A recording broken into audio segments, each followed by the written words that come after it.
Hello guys, welcome to my YouTube channel. આજે આપણે ધનતેરસની પૂજા માટેનું આખું સેટઅપ તૈયાર કરવાનું છે. એના માટેનો આજનો વ્લોગ છે, જે આખું આપણે હાથેથી કસ્ટમાઇઝ કરીને આખું બનાવવાનું છે પૂજા પાઠ માટેની તૈયારી. તો આજે આપણા આજના વ્લોગમાં આજે એ જોવાનું છે આપણે.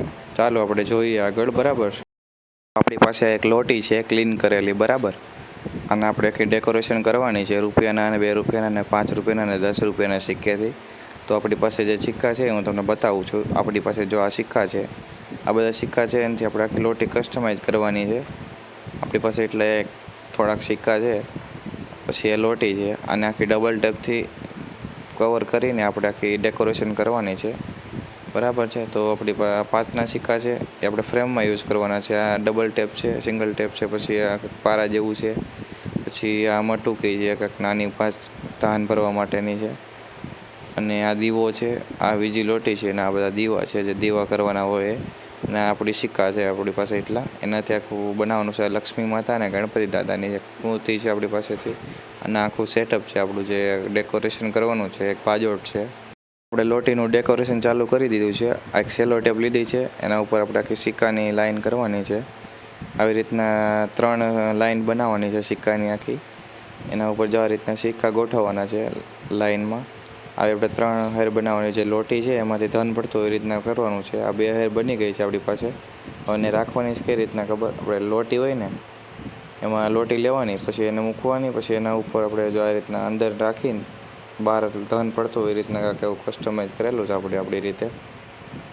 પછી આ બીજી એક લોટી છે ને, એમાં આપણે આવી રીતના ડેકોરેશન કરેલી છે. ડબલ ટેપથી આપણે ચિપકાવેલા છે સિક્કા છે આપણી પાસે. તો ચાલો આપણે આગળ જોઈએ. આ 3 હેર બની નાખી છે એ આપણે, મેં તમને બતાવી એવી રીતના રાખવાની છે. એમાં બીજી લાઈન આપણે ડેકોરેશન કરવાની ચાલુ કરી છે ડબલ ટેપ મારીને. હવે એના માટે આપણે સિક્કાની આવી લાઈન લગાડી છે. આખી કેવીક લાગે છે જરી કમેન્ટ કરી દેજો તમે કેવીક લાગે છે એ, બરાબર. આ રીતે આપણે આખી લોટી કરવાની છે. એવું એવી 3 લાઈન કે 4 લાઈન થાય, આવી રીતે આપણે આખી લોટીની આખી થઈ ગઈ છે. આગળ તમને બતાડું કેવીક લાગે છે, જરી કમેન્ટ કરી દેજો. જો આ રીતે આપણે કરેલી છે. 2 લાઈન થઈ ગઈ છે આપણે. કાંઈક આવી લાગે છે લોટી 2 લાઈન કર્યા પછી લાગે છે. બાકી હવે આપણે 3જી લાઈન કરવાની ચાલુ કરી દીધી છે. આ કાંઈક આવી રીતે થાય છે, બરાબર છે. લાગે છે તો સારી. જો આપણે સેલો ટેપ મારેલી છે, તમને દેખાતી છે. આપણે ડબલ સાઈડ આવે ને એ બોર્ડર ઉપર આપણે ડબલ ટેપ મારીને આવી રીતના 5ના સિક્કાની આવી કરી છે. કાંઈક આવી કસ્ટમાઇઝ કર્યા પછી કાંઈક લોટી આવી લાગે છે. વજન બહુ ઝાઝો થઈ ગયો છે લોટીમાં. આખી કસ્ટમાઇઝ કરી નાખી છે. ઉપરથી જે ગોલ્ડન સિક્કા જે છે એ 5 રૂપિયાના છે, બાકી 1 રૂપિયાના અને 2 રૂપિયાના સિક્કાથી આપણે લોટી કરેલી છે. હવે આપણે જોઈએ કેવી લાગે છે એ મૂક્યા પછી. આ આપણી ડેકોરેશન થઈ ગઈ છે આપણી. જો આ રીતે કાંઈક સ્ટેન્ડ છે, એની ઉપર આ લોટી છે, ને એમાંથી જે આપણે ધન પડતું એ રીતના આ રીતના બનાવેલું છે, બરાબર છે. અને લાગે છે તો ધનતેરસની પૂજા માટેની એટલી વસ્તુ છે, બરાબર છે. આપણે કાંઈક બેકગ્રાઉન્ડમાં આવું બેકગ્રાઉન્ડ બનાવેલું છે, બાજોટ અને લાલ કાપડ. આપણી પાસે જે મટુકે છે એમાં કાંઈક આવી રીતના વસ્તુ ભરેલી છે, મગ ને ચણા ને આપણી પાસે જે હોય એ બધી વસ્તુ ભરેલી છે. પછી આ ભગવાન પાસે એક લોટી છે, એમાં આસોપાલવનું પાન રાખીને આપણે શ્રીફળ મૂકી દેવાનું છે. આપણે બાજોટ ઉપર જે શ્રીફળ મૂકવાનું છે એનામાં આપણે નીચે ચોખાનો આપણો અષ્ટકમલ બનાવવાનો છે. એના ઉપર આપણે શ્રીફળવાળી લોટી મૂકવાની છે. તો આપણું અષ્ટકમલ તૈયાર થઈ ગયું છે. હવે આપણે એના ઉપર લોટી મૂકવાની છે. જો આપણે અષ્ટકમલ બની ગયું હોય, આપણે એની માટે આપણે લોટી મૂકી દેવી બાજોટની બાજુમાં, બરાબર. હવે આપણે લક્ષ્મી માતા છે, એના માટે ચૂંદડી પાથરી દીધી છે.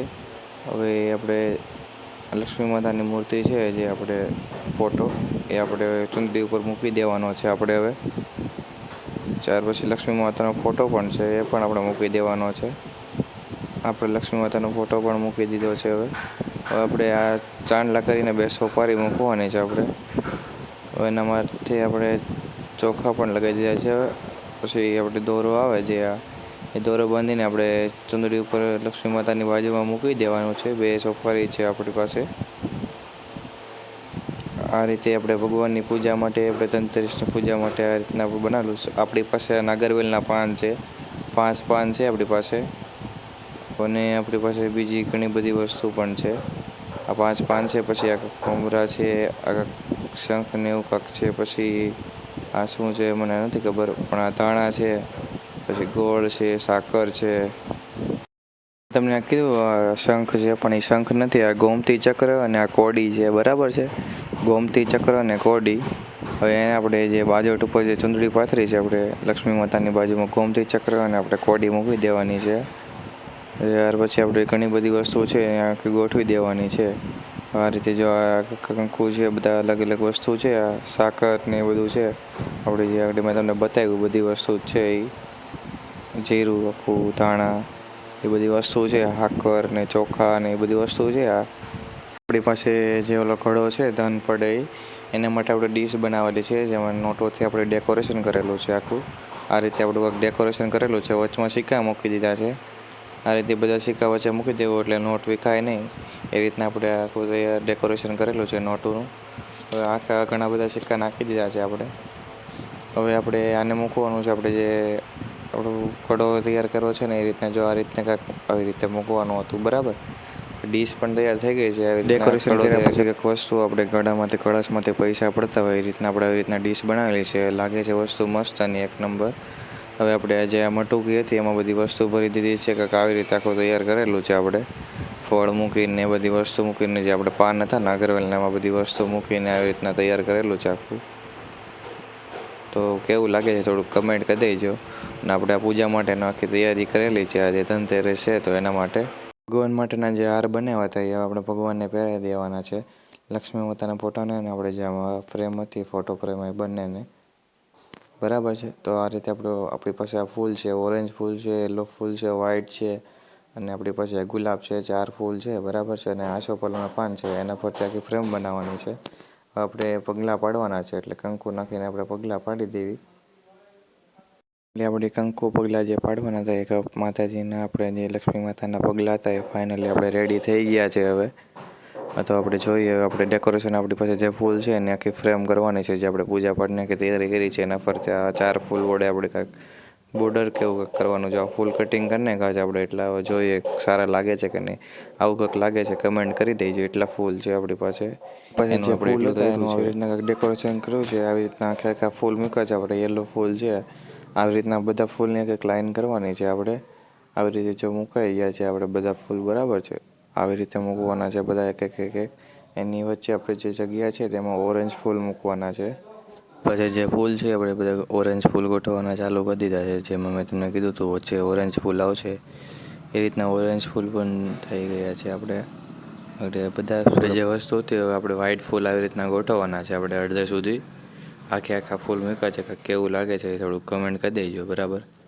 આવી રીતના આખું આપણું ડેકોરેશન ફાઇનલી તૈયાર થવા આવ્યું છે. એની ફરતે જો બંને બાજુ આ રીતે ગોઠવવાના છે આપણે વ્હાઈટ ફૂલ અને આખા મૂકેલા છે આપણે. આ કાંક આપણે આવી રીતના આખું ગુલાબ.